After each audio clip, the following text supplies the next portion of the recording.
자, 이거 좀 봐주세요. 이제 피슬은 뺐고, 이제 지렁이 찔렀고 칼로 잘랐는데, 이제 제가 정비 경력이 20년이 넘어요. 긴급 출동 서비스도. 근데 주의할 사항을 좀 알려드릴게요. 일본, 우리나라 다 이 지렁이 빵꾸가 불법이래요. 근데 우리는 괜찮아. 근데 와이프나 애들이 운전할 때 꼭 정보를 알려줘야 돼. 빵꾸 났는지도 모르고 현가장치 좋으니까 그냥 주행하다가 사고 나는 경우도 있고요.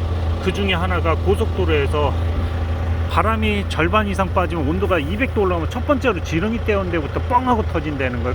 그러면 사슴이 튀어나왔을 때도 죽이면서 그냥 브레이크 그대로 밟으면서 죽이면서 세우래. 핸들 꺾으면 내 차가 돈다고. 60km 이상에선. 그래서 머릿속엔 사슴 튀어나올 거다, 사슴 튀어나올 거다, 가족을 가리켜야 돼요. 핸들 꺾지 말라고. 60km 이상에서는. 근데 하물며 얘가 뻥 터졌다고 생각해보세요. 60km 이상에서 그냥 골로 가는 거예요. 한 50명 중에 한 명이 난 고속도로에서 두세 바퀴 돌았다는 거예요. 타이어가 터져가지고. 그게 바람이 절반 이상 빠진 거를 경고등을 무시하고 주행하는 분들이 순식간에 뻥하고 터져버리는데 그게 지렁이. 우리나라에서도 테스트는 해서 보여주더라고요. 뉴스에서. 맞아. 어떻게? 드럼통 두 개에다가 회전시키는데 지렁이 안 찔른 건 100도를 견뎠는데 지렁이 찔른 거는 100도 못 견디고 새빨개지더니 바람이 일단 절반 빠지기 시작해 골로. 그러더니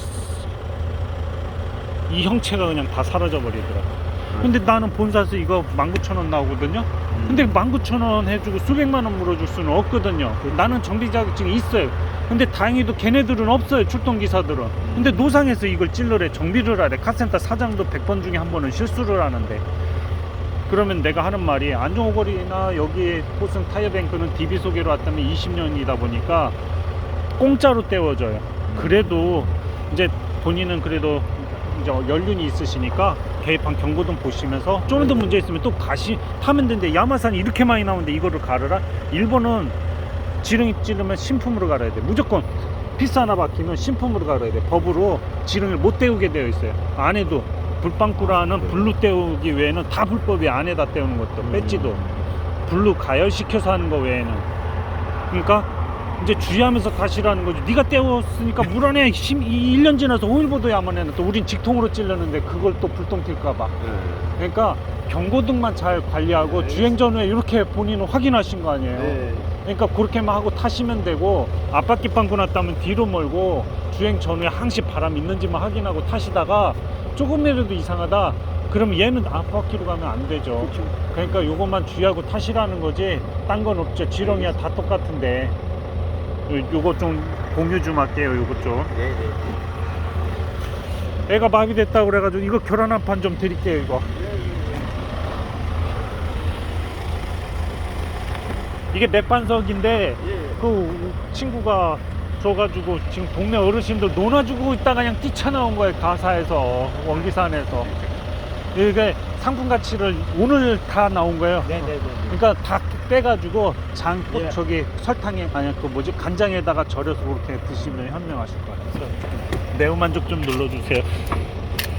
걔가 또 민원 안 생기게 하겠다고 또 집단에는 나를 도와달라고 해서 지금 보낸 거예요. 지 차가 퍼져버렸대요. 아이고 애썼다. 애썼다. 오늘 3개 도와줬다. 갑자기. 그래도 내 차에 빵꾸장비로 챙겼기 망정이지. 이 에어부지 갈아야 되겠다. 이거 에어 살짝 샌다. 끄고 이것도 끄고 배터리 뒤 제거하고 여기까지.